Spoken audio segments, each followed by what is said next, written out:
Brought to you by Lister Pros TV, streaming from Tempe, Arizona. And we're live in 5, 4, 3, 2, 1.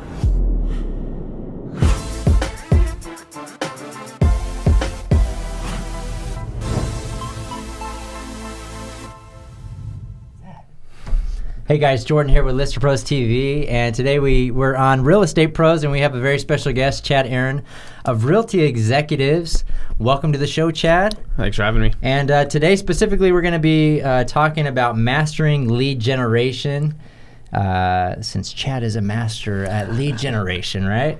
So we'll give you a few minutes to introduce yourself. How long you been in real estate? You know, all the details. Yeah, there we go. Again, I'm Chad Arend, Realty Executives. I've been in real estate since 2005. I got in. I think there was a guy on the show before that got in 2005 when it was good. Everybody did well. Everybody made a lot of money, and then the market just tanked off, right? So that's when it made us get lean, made us get productive and actually professional about it. But I've been in since 2005, have done well, and now I'm continuing to build on the team that we have and really trying to get that footprint as large as we can. So, and that what kind of ties into lead generation. We need to support these leads into new agents and be as productive as we can with those leads as we get them. So sure. So a little off topic, just a little bit about how you got in 2005. So you obviously made it through the distressed era of short sales and bank-owned properties. Yep. How did you get by during that time? Did you stick with the traditional model, or were you an REO agent? No, we got into REOs. Yeah. So in 2008, end of 2008, I joined up with a couple guys that had an REO listing contract with Fannie Mae, Freddie Mac, a lot of those other banks, and that's what we did for almost 5-7 years actually. So I just gave that up full time as of last year to really focus on the new traditional side of real estate. So, but yeah, between 2008 to 2016 was almost 100% REOs. Really? Yeah. So. Yeah. From the assignment to the eviction to the repairs. I mean, they're still out there. It's just very slim. Yeah, the percentage is really low. So, but even through 2016, that's a long step. Most people kind of got out, I don't know, 2013, 14. It started to slow down a bit. But the assignment, the listing that we had was very strong. We always did really well with it. We kept it where it was supposed to be. We saw a lot of those agents doing things that they weren't supposed to be doing on the REO side, and that was kind of the underworld of that business. And we were able to stay on the up and up, do our tasks, do our assignments as needed, and the REO managers appreciated that. So they kept giving you business. We were really big, yeah. So I mean, at my peak, I think I had about 120 active listings on the REO side. So we were closing 20 to 30 plus a month. Jeez, and that was just. But that fit well for what I like doing, and that was the systematic approach to real estate. Sure, yeah. So that comes into that ties into mastering lead generation. Mm-hmm. So talk to us a little bit about real estate agents. They get into the business and then they hear lead gen, but where does somebody get started? So what they do a lot of times is they'll reach out to the Zillow, to the Realtor.com, to whatever they're going to do, and they basically just say, "Here's a bunch of money, and give me leads." And that's usually the end of the story. Nobody focuses on what it's going to take to actually take those leads, nurture them, cultivate them, convert them, and close them. So again, it's easy to just write a check, right? You just write a check to Zillow, pay a couple grand a month, and you can have as many leads as you want. So you may or may not have the talent of actually getting them to actually commission do check, right? Yeah. So what we do is we've got a bunch of different buckets that we spread that out, whether or not it's like Google pay-per-click kind of mentality, to Facebook sponsored posts, and then on the flip side to our sphere, to our farm areas. So we're looking to generate leads out of all of these different buckets to make sure that if Facebook starts to slip, or if Google pay-per-click gets too expensive, a lot of times you'll see people jump into that, and that search becomes very expensive. So now we can pull that back, and then we can focus on some of those other buckets, whether or not it's our sphere or our farm. So you have so what are the main buckets that you talked about that you had? We do a lot of Google pay-per-click. PPC? PPC. Right. We do Facebook, Instagram. We do our sphere base. We always want to maintain our sphere. We do similar to a light take on a Buffini approach. And then we farm a couple different zip codes, whether or not that kind of ties in a little bit to the Facebook side as well, but it also pulls into direct mailers, newsletters, and a lot of that side. So out of these 4 buckets, so you have pay-per-click, Facebook, Instagram ads, Sphere, farming, and all those activities that you mentioned. Which one generates the most amount of business for you? Sphere.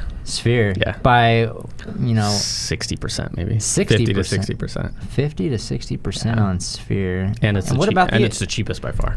So the return on that one is, and that's what when we talk about lead generation, we bring up those new agents that they start throwing money at Zillow. So many people lack that bucket. It's amazing that I'll bring in new agents and they're unwilling to basically go tell everybody they're a new agent. That's the most profitable bucket by far. 60%. That doesn't surprise me, but that's interesting knowing the different buckets that you're managing. So what about these other PPC, Facebook farming? How would you segment the other 50%? We, as far as on reporting, we kind of look at PPC and Facebook, Instagram as kind of the same bucket in a way, is because it's just an online generation. So then on the farming, that's kind of low, especially on the percentages there. But the remainder of those 3, we don't do as much on the farming side. That's probably 10 to 15%, and the rest would go out of the PPC to, you get a couple other maybe 10% auxiliary kind of stuff, whether or not it's open houses to networking groups, things like that. Is it hard to convert the PPCs and Facebook leads that you get? Are they usually mostly cold? See, there's a lot of approaches to do it on Facebook, like find out what your house is worth, click this button, where it's kind of like clickbait, and then they're in your funnel, and then you follow up with them. So there's that approach, and then there's probably a more like, I'm your 5% are average. Guy. Yeah, 5% are average. 8% we're usually doing really, really well. We've had months that were 2 to 3% basically, if you look over like an 18-month period. 2% that make it to commission 2%, correct. So we're closing about 5% on average online lead generation. So you get 20 leads, one's making it to the end. Yeah. Man, you got to take no a bunch of times. Yeah. So. Yeah. And it's harder to say though, because a lot of times, especially like the Facebook, for example, PPC, we've actually seen the turnaround time is a lot quicker. Whereas on Facebook, it really kind of takes that nurture a long time, because when you're on Facebook, you yourself, when you're on Facebook, you're not necessarily looking to buy. But if I can get your contact information, I can capture you as a lead, then I might nurture you. And on average, you're about 12 to 18 months. So what does that post lead capture nurture look like on PPC and Facebook? What system do you use? Because we're talking about technology and different things. Yeah, so we use, on the PPC side, it's all managed by a company that does that, because I'm not going to go in there and spend the time to adapt my campaigns on Google. That's totally outside of my scope. I don't even want to be knowledgeable about how that's running. So I can look at the percentages, but for the most part, we try and be as specific as we possibly can on all of our ads. So if it is PPC, I'm not going to do very well with homes for sale in Phoenix, right? Right. So I can do zip codes, I can do subdivisions, I can do type of unit, townhome, single family, things like that. And my cost is a lot lower that way. So, and the same is true for Facebook. With Facebook, as we all know, the demographics can be so dialed down, which is creepy, but it makes for good ads for good click rates.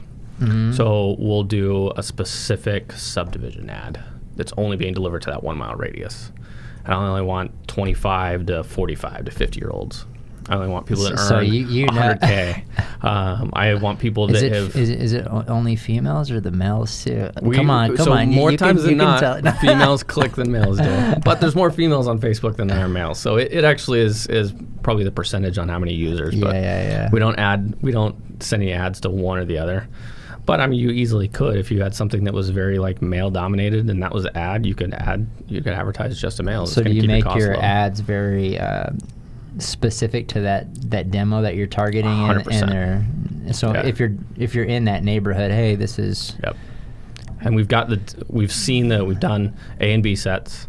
So we've seen those ads on what percentages versus a general ad versus something specific is hugely more profitable on the specific ads. It's night and day. I'm sure you've you've messed around with a few different kinds of ads as well. What type of ad are you finding that you're having the most success with? Sometimes it depends on what my purpose is, on what I want to do, because I might have a listing I want to promote more so, and that might not be successful, but in the long run, it might end up being that. Say, for example, if I got a listing, I'm going to advertise it out to buyers because I want to try and get that sold. But then at the same time, I'm going to hit those same buyers when we put it under contract. And then when we sell it, they get the same ad. So now these same campaign, this audience has received 3 to 4 different ads from me as it progresses through. Those end up being very profitable, but I can't necessarily attribute that to one of those ads, if that makes sense. Right. So I've got to take the entire campaign. So are you utilizing like people that eventually like your page, or is it like a retargeting pixel that you're we do the retargeting side of it, but actually we'll take a system that we use. We'll pull all the addresses, phone numbers, so then we'll plug that in as custom audiences. So that way I've got a very specific demographic on that location. So when you get a lead, you have a back-end system that can pull specific information for... I'll verify some information. Oh, yeah. Gotcha. So different sites will... Makes it better. Yeah, pull me addresses to phone numbers. So if I get a listing in a specific area that I'm working, I'll pull 200 to 500 surrounding homes. And will you always kind of retarget them where you found them, like on Facebook specifically, or if you pull their phone number or whatever, you ever reach out, give them a call, or is it kind of seem kind of weird? Is it like where it's like, hey, you clicked on my ad on Facebook? Yeah, it's cold calling. I mean, it might be that. It might be if they went through the ad and that was our first sign up, then it might be a call. It might be a text message, something like that. To if we just got their address and phone number, then they'll get a Facebook ad from us. And then they'll continue to get maybe a postcard from there. Then they'll get a voicemail. And so there's all these different formulas that we'll put in, and they're getting hit with... What system are you using for this back-end management? Are you using a system, or is it like something that you do but yourself? No, it's a lead generation site. We use we use RedX or Vortex that actually produces a lot of our information. And then we pump it into our Infusionsoft CRM.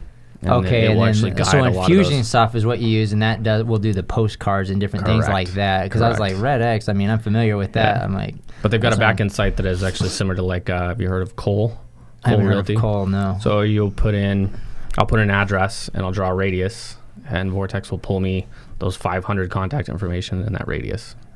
So then I'll pump that into Infusionsoft. Is Vortex kind of like Tellius, or sort of, but I can't do individual searches on that. So I can't type in one address on Vortex. Yes, I can't pull one contact. Have you used information LexisNexis as well? It's like expensive, but we use. You're not supposed to use it for marketing, apparently. We use Inquizo.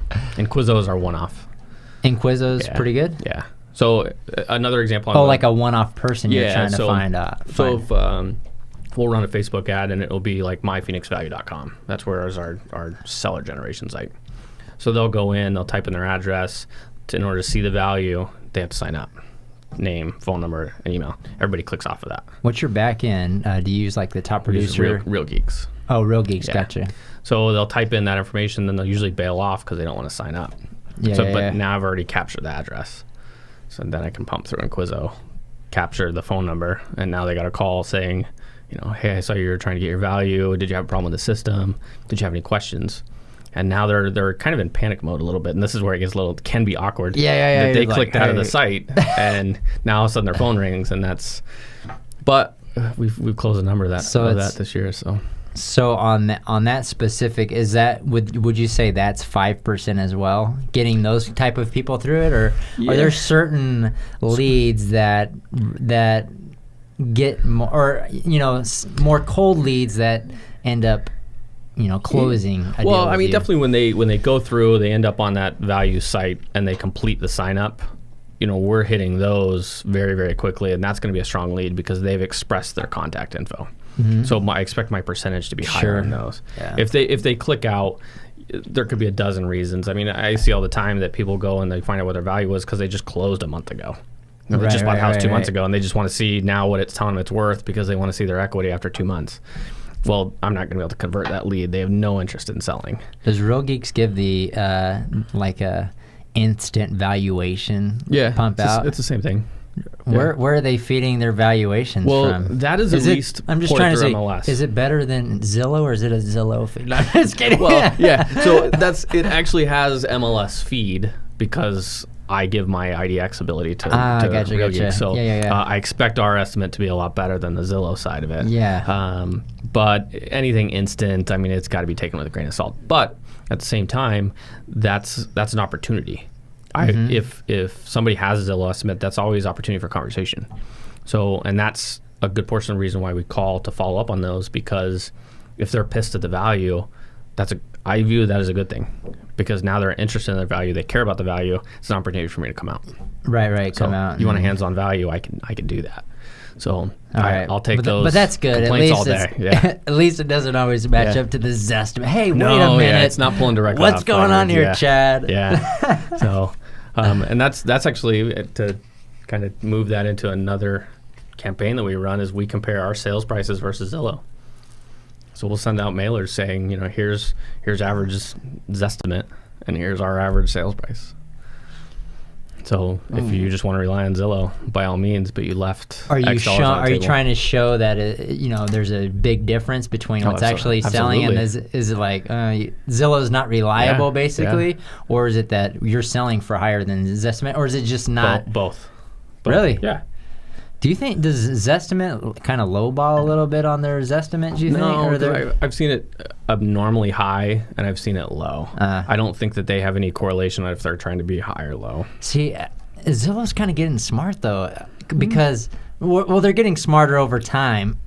Because now I recently saw on their site that, where you see a Zestimate, but they use it as a lead gen for realtors. Of course. So they got the valuation or whatever, their Zestimate, and then underneath it says, I disagree. You disagree with it. You Yeah, I've seen disagree. that. Now Yeah, you can click on it, and it goes to... Here's an agent. They can Exactly. They can do it. Yeah. I was like, oh, wow. That's fairly new. Because I don't know. I'm not on there all the time, but I recently saw that not too long ago. Well, before you could dispute, or whatever they called it, your Zestimate, and that would actually put in parameters into their system to adjust your value. So as a homeowner, you could put in a reason why it should adjust your Zestimate. But it didn't go anywhere. It just changed it on Zillow. Yeah. So, which would be good if you're potentially going to sell your property. Obviously, you want Zillow to be as high as you can, because we know buyers are going to check it, right? Yeah. So you definitely want to get that up. But I haven't seen it actually go to agents. But I no longer subscribe to Zillow. So Yeah. I do enough that it's a necessary evil. We're going to advertise as strong as we can, make sure we're promoted, make sure we're as high up on that list. But I'm not taking any of their leads. So were you? Obviously a lot of agents use Zillow for lead gen. Were you seeing it as like a really expensive? You weren't getting quite the ROI that you're getting by doing your own activities here? I'll give you numbers. What was it? So we did, in a North Phoenix zip code, I basically tried out to buy out all the impressions on Zillow. So I had 96% of all impressions on Zillow in that zip code, at a low price of $3,600 a month. A low price. Yeah. Dang. So I own the zip code, You just and I was think, getting like, what can you do with $3,600 and try to a lot more than pay Zillow. I'll tell you that. Right. So at the end of the day, it's an easy solution. Like, oh yeah, just cut a check, But hey, if you put it some work into it, obviously, what you're doing, it's not like. Well, I can go back and say I was profitable on that. Yeah. At least I was in the black. So after a year worth of doing it, what frustrated me the most is that every time I'd see my leads kind of taper off, I'd call, all of a sudden they'd pop back up, and they'd reduce my price. And then I'd call, leads would kind of taper off, and I'd call, they reduce my price, and so on. So it's basically just telling me that you guys were so inflated on your costs, you had so much cost kind of built in, that you could still be charging me now I think I finally quit. It was $750 for the same impressions. Really? So $3,600 to $750. Dang. And that was over a year of just reducing. So that's how much I was getting hosed in the first month, because I could still get that impression for $750. So what do they charge you per impression At that time, yeah. on Zillow? Yeah. This may have changed. That was a little over 2 years ago. So it may change now, but yeah, that was just purely impressions. And keep in mind, you're also fighting with agents on that, because they're showing 3 other agents as your impression is one. So on every impression, that was when somebody would type up a property address, I'd be one of those 3, but I'd only be one of those 3. So now, am I on the top? Am I in the middle? Am I in the bottom? People are more likely to call the top, right? So if I'm showing up impression on the bottom every single time, so Yeah, they can yeah. they can kind of manipulate it a little bit. I don't know. I'm not going to go all conspiracy theory on that, but you know, they can change. Were you on a what they wanna Premier do. agent? Yeah, we still do that because that keeps our listings high. Yeah. We don't use any of the web hosting or anything like that, but. Supposedly, does it give your listings more reach than Correct. regular agents? What do they charge for Premier? It's only like $10 a month. Oh, it's pretty cheap. Yeah, and so we still add a video onto every listing because that also increases their Yeah, visibility. it's like double. I saw that. 2x. So we throw that on there. The Premier side, it gets us. We put everything as coming soon for a couple weeks. We do some pretty good leads on that. So we'll get a new listing. We'll throw on Zillow's coming soon. We've sold maybe half a dozen properties on Zillow before they even go on MLS. So is that your go-to? So before you actually list it, you just put coming soon on Zillow, and that gets a lot of interest. Huh? So you've sold a half a dozen? Yeah, we've probably done 6 this year. Wow. That have never even either hit MLS or we put it on MLS after it's basically just about to close. Really? So, yeah. That's interesting. We've got one closed on Friday. I think that's probably that's the first time I've heard of that strategy with the results that you're getting. So I'm sure. And it works out fantastic because like I said, on Friday, we've got a closing on that's never been on MLS, and I've got both sides, so it's a full commission on that one. So we'll take that all day. So was it from Zillow putting it on a coming soon on Zillow? Yeah. Are there any other coming soon sites that are effective? Or Zillow's probably the main. Yeah, we'll do it on Craigslist. I've had. Do they some charge success. for it? Or is it free? That's part of the Premier agent. Ah, yeah. So if you're a regular agent, you can't do coming soon listings. I don't think so. That's why we really for hit the $10 a month. Check it out, man. Oh yeah, you're getting do the percentage on the return on investment. You're getting a huge ROI on that. So, I mean, that's one that we didn't even market the property as much because we got a buyer. I met the buyer out there, got contract by the end of the day, and we're done. So. Yeah, it's easy. Dude, that's a slam dunk. Yeah. I like the man. That's a good idea, actually. So really good. Several good ideas in this interview. Just like picking your brain, Chad. So what do we got? I guess we're out of time, but we'll have to have you back in here and talk about your video marketing strategy. Yeah, we can do that anytime. And this interview has been very insightful. Lots of great information about mastering lead generation, and kind of. Thanks. We appreciate you sharing the results because some people are very guarded about, obviously sphere of influence is very important for your business. The coming soon Zillow is something that people can look at that if they're not doing right now. Farming, Facebook, Instagram, PPC. There's a lot of ways to generate leads out there, but I think you hit it right in the beginning where you have to put them in a system to foster the leads to be able to take them to a closing, which expect about 5% to end up from the cold ones. As a closing, you're going to have to put them in a system. And the next show, and this is probably not the glamour that a lot of agents actually want to see, but I think you need to be trained and versed in, again, the conversion side of it. Because what will tend to happen is even that Zillow analogy, you can spend so much money there.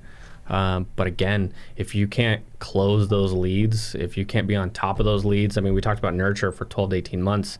We've got all the campaigns that actively nurture them. It's a heat check on all of them. So I know when they're active, I know when they're on my website, I know when they're clicking email. That's all part of that conversion process.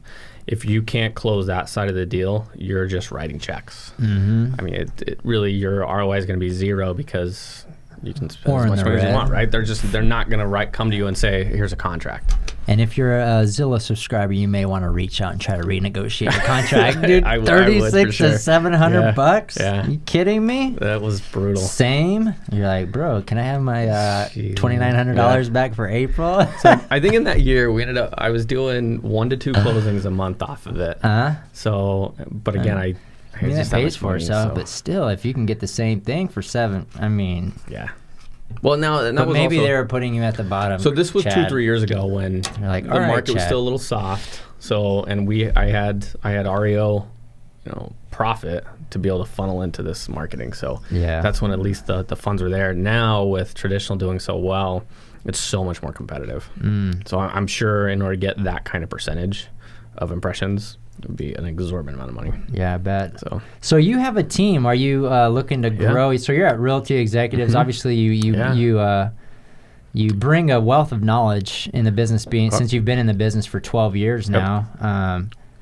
Yeah, we opened up a new office actually in Central Phoenix. We're off 7th Street in Missouri. It's a contemporary office. We really like it, and I'm always looking to expand our team. So as these leads come in, we're always looking for bodies to take them. So I need a couple more buyer's agents. I'm also looking for getting close to a listing specialist, somebody just to handle the listing side. So that's still a growth for me. That's been for 2 years now that I can do this stuff all day, but now it's actually the education side, and that's something where I'm getting a lot better on. Yeah, too, and that's a good reason why I went back to Realty Executives International to have all the training that we're surrounded by. So not just for myself to actually grow team, like you see some huge agents within Realty Executives, but also when new agents come onto my team, I've got a plethora of training available through the Realty Executives platform. So if somebody's interested in maybe filling one of those roles or just picking your brain about the Arend team, how do they get a hold of you? Anybody can reach out to me directly. The cell phone's always the easiest, whether or not it's text or a phone call. And that number is 602-740-2074.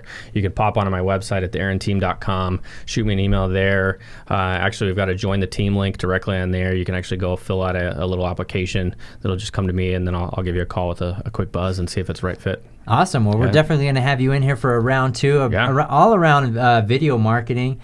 But thanks for being so open today and coming on to Real Estate Pros. Absolutely. We appreciate it, Chad, and we will see you guys on the next episode. Thanks.